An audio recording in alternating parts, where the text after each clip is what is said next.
बरोबर आहे, दुटप्पी भूमिका नसल्याचं दिसून येतं. मात्र अगदी काही दिवसांपूर्वी ज्यावेळेला शरदचंद्रजी पवार यांच्या वाढदिवसाच्या निमित्तानं दिल्लीत झालेल्या काही गाठीभेटी आम्हाला पाहायला मिळाल्या.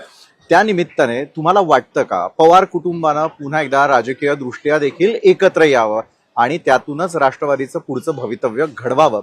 यावरती तुम्हाला काय वाटतं, काय सुचवावं असं वाटतं? हा सर्वस्वी निर्णय दोन्ही पवारांचा आहे.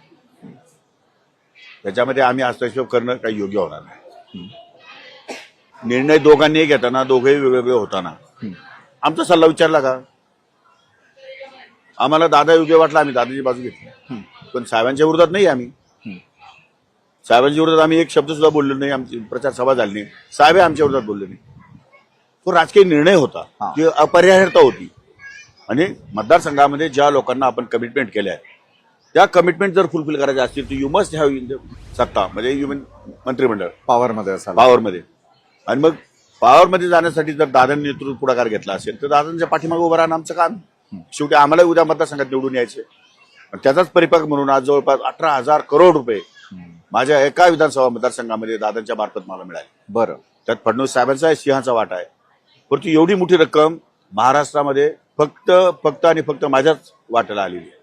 बाकी दुसरं इतके मंत्री संत्री येऊन मुख्यमंत्री एकनाथ शिंदे साहेबांचे त्यांनी मतदारसंघ एवढे पैसे दिले नसते.